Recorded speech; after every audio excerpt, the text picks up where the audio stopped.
Olá pessoal, tudo bem com vocês? Vamos então dando continuidade à nossa disciplina de Química Orgânica, hoje fazendo a nossa última aula da unidade 3, que trata das reações que os alcenos sofrem. Hoje nós vamos então brevemente falar sobre as reações de adição de hidrogênio aos alcenos, que seriam a redução direta dos alcenos a alcanos, e vamos falar um pouquinho também sobre a estabilidade relativa dos alcenos, observada empiricamente através das reações de adição de hidrogênio. A leitura complementar para esse tema está no capítulo 4 da Paula Bruce, páginas 169 a 172, e no capítulo 6 do Francis Karen, páginas 253 a 257.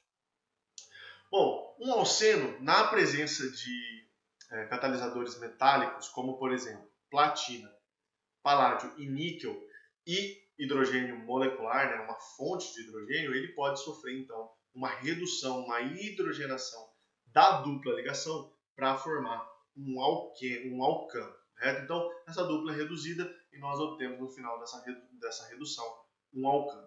Em geral, quando são utilizados catalisadores de platina e paládio, essas espécies catalíticas são adsorvidas, né? Então elas são depositadas sobre a superfície de carvão, né? Carvão derivado ali do carbono, por isso que nós utilizamos aqui um /C, né? um /carbono, para indicar que nós estamos falando que esses catalisadores estão absorvidos em carvão, e também o níquel pode ser utilizado como um agente redutor. Como que essas reações acontecem, né? Como que são os mecanismos dessas reações? Bom, eles não são muito bem esclarecidos, né? O que nós entendemos e sabemos é que inicialmente as ligações, os hidrogênios, né, moleculares, as ligações hidrogênio-hidrogênio, elas são adsorvidas, então essas bolinhas azuis aqui são como se fosse a superfície do catalisador, e essas ligações de hidrogênio são adsorvidas na superfície do catalisador, certo? E nós vamos ter aí, ó, essas ligações apontando, né, hidrogênio catalisador, apontando para cima aí da superfície do catalisador.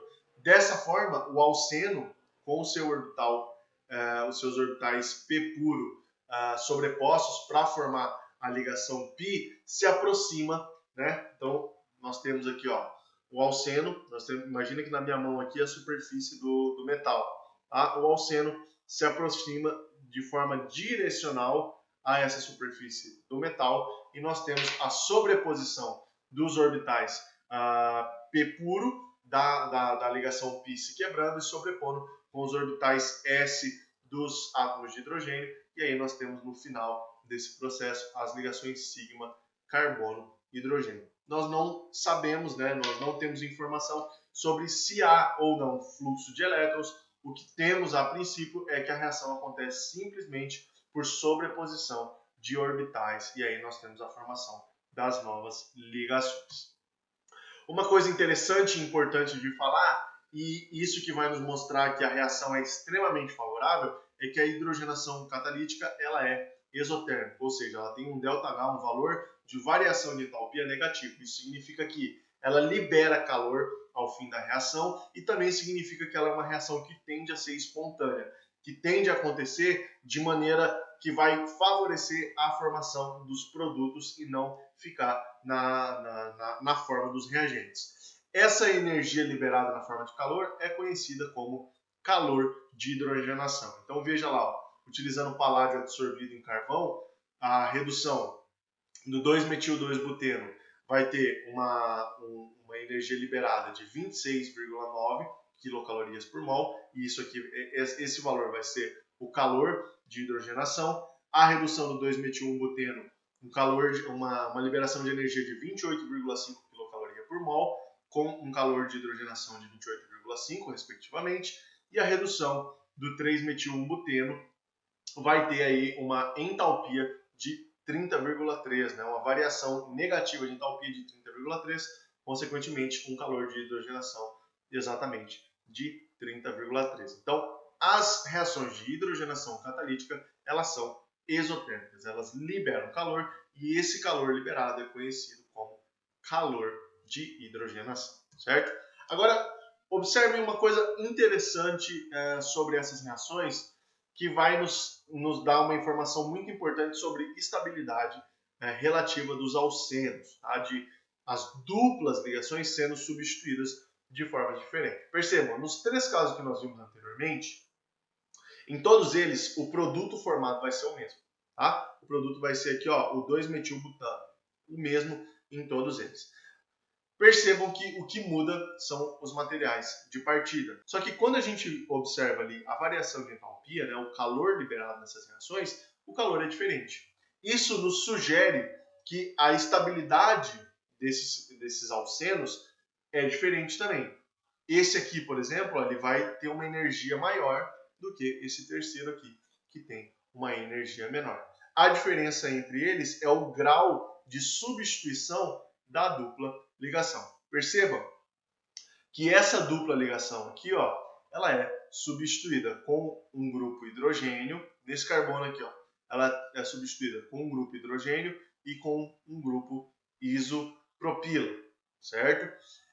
E aqui do outro lado, 2 hidrogênios. Essa dupla ligação, ela é terminal também, 2 hidrogênios, só que o segundo carbono, ele não tem um hidrogênio, ele tem 2 grupos alquílicos, ele tem uma metila e ele tem uma etila, certo? E ele é um pouquinho mais estável, ele tem uma energia um pouquinho menor do que o nosso primeiro alceno.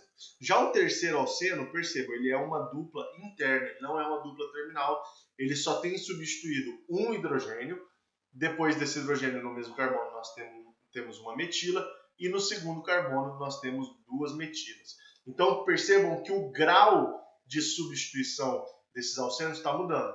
Aqui nós temos um alceno altamente substituído, com 3 grupos metilas. Aqui nós temos um alceno com 2 grupos alquilas. E aqui nós temos um alceno apenas com um grupo alquila. E a energia, a estabilidade é diretamente proporcional à quantidade de grupos alquila. Isso nos sugere que também aqui, da mesma forma que nós vimos nos radicais e da mesma forma que nós vimos nos carbocátions, nós temos uma estabilização por efeito de hiperconjugação das ligações CH que estão adjacentes ao carbono sp2. Só que nesse caso, a estabilização por hiperconjugação vai estabilizar os orbitais π antiligante da ligação dupla, diminuindo a energia desses orbitais π. Então, quanto mais ligação CH ó, eu tenho alfa, a dupla ligação está aqui, certo? Aqui, a dupla ligação é formada pelos orbitais π ligantes, correto? Mas lembra que lá acima dos orbitais π ligantes nós temos os orbitais π antiligantes. Quando nós temos o efeito de hiperconjugação da ligação carbono-hidrogênio, né, dos orbitais ligantes da ligação carbono-hidrogênio, com os orbitais π antiligantes do alceno, a energia desses orbitais π antiligantes são diminuídas e, consequentemente, eles ficam mais estáveis. Quanto mais ligações carbono-hidrogênio e também ligação carbono-carbono nós tivermos na posição alfa, nós vamos estabilizar esses orbitais π antiligante por efeito de hiperconjugação. Dessa forma, a estabilidade relativa dos alcenos aumenta à medida que a quantidade de substituintes alquila aumenta. O mais estável que eu tenho é totalmente substituído com grupos alquilas. E o menos estável, o alceno menos estável que eu vou ter, vai ter ali um substituinte alquila ou talvez nenhum substituinte alquila, que é o caso do eteno. Então, à medida que eu aumento a quantidade de substituintes alquilas, eu vou aumentando a estabilidade do meu alceno. Aparentemente, agora a gente pode estar observando essas questões da estabilidade relativa dos alcenos de forma isolada, mas no futuro nós vamos estudar reações de eliminação. E essas reações são para formar alcenos. E, consequentemente, a estabilidade relativa do alceno que vai ser formado, quando nós estudarmos essas reações, vai determinar a regioseletividade da reação. Uma outra forma de nós vermos esse efeito também é quando nós analisamos alcenos de configuração cis ou Z ou de configuração trans ou E. Percebam aqui a diferença de calor de hidrogenação que existe entre esses dois isômeros. No isômero trans, nós temos um calor de hidrogenação de 27,6. Já no isômero cis, um calor de hidrogenação de 28,6. Percebam que o isômero de configuração cis é um pouquinho mais energético do que o isômero de configuração E. ou trans. Isso nos sugere que quando eu tenho isômeros de configuração trans ou de configuração E, eu não possuo tensão estérica. A tendência é eu não possuir tensão estérica, porque eu vou ter os grupos mais volumosos, né, de maior número atômico, para lados opostos, e isso não vai me gerar uma tensão estérica e, consequentemente, eu tenho ali o isômero mais estável. O que já não acontece quando nós temos os isômeros de configuração cis, porque eles vão estar os grupos mais volumosos, de maior número atômico, para o mesmo lado, e aí nós vamos ter uma tensão estérica de repulsão da nuvem eletrônica desses grupos, e aí vamos ter o alceno, né, o isômero menos estável. Então também nós temos uma diferença de estabilidade entre alcenos de configuração cis e alcenos de configuração trans, certo? Essa foi a nossa aula de hoje. Muito obrigado pela atenção de vocês. Nós vamos revisitar esses assuntos nas nossas listas de exercício para deixar eles mais sólidos, mais fundamentados. E nós nos vemos então na nossa próxima aula. Tenham um ótimo dia e um forte abraço a todos.